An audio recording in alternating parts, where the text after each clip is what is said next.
Hello everyone, আজকে তোমাদের সাথে ঠাকুরনগর মেলার একটা ছোট্ট ব্লগ শেয়ার করছি। ভিডিওটা দেখো, আশা করি ভালো লাগবে।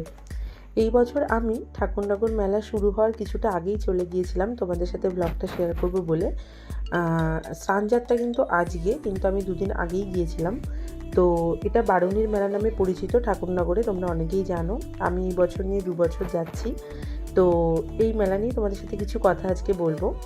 1897 সালে বাংলাদেশের ওরাকান্তি বলে একটি জায়গা ছিল, সেখানে মেলার সূচনা হয়। ওখান থেকে আমি জানতে পারি এই কথাগুলো। ভারতের স্বাধীনতার পর 1948 সালে প্রমথরঞ্জন ঠাকুর ঠাকুরনগর মেলার সূচনা করেন। এরপর থেকে প্রতি বছরই চৈত্র মাসের মেলাটি অনুষ্ঠিত হয়।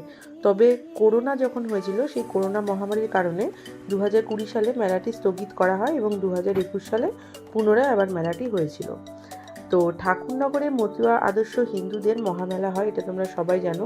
পশ্চিমবঙ্গের উত্তর 24 পরগনা জেলার একটি বিখ্যাত মেলা এটা। মেলাটি প্রতি বছরই চৈত্র মাসের প্রথম বা মাঝামাঝি সময় শুরু হয় এবং মেলাটা 7 দিন ধরে চলে। মেলাকে কেন্দ্র করে মহারাষ্ট্র, কর্ণাটক, ছত্তিশগড়, বিহার, ঝাড়খণ্ড, উড়িষ্যা, তো এইসব দেশের প্রায় প্রতিটি রাজ্য থেকেই মতুয়া হিন্দু ভক্তরা ঠাকুরবাড়ি আসেন। বাংলাদেশ, মায়ানমার থেকেও আসেন অনেক ভক্ত। কামনা সাগরে ডুব দিয়ে পুণ্যস্নান করতে চান সকলেই।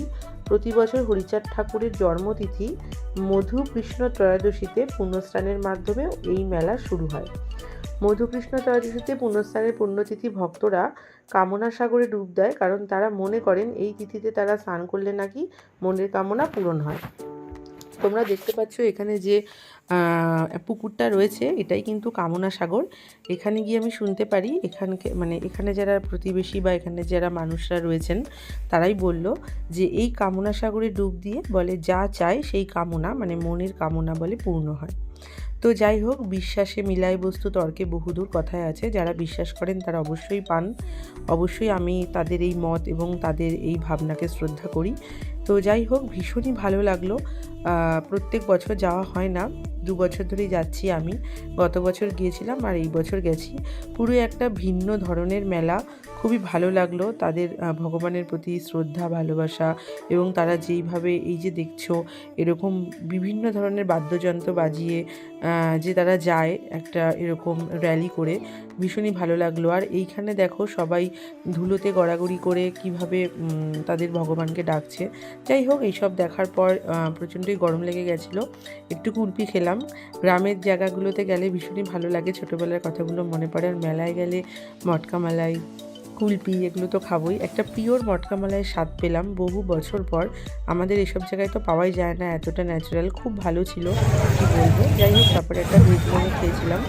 আর তারপর যেটা খেয়েছিলাম সেটা হচ্ছে, কিছুক্ষণ মেলা ঘোরার পরে আবারও ভীষণ গরম লাগছিল বলে এই কাকুর কাছ থেকে একটু লেবু জল খেলাম। লেবু জলটা খেয়ে একটু শান্তি পেলাম, ভীষণই ভালো ছিল।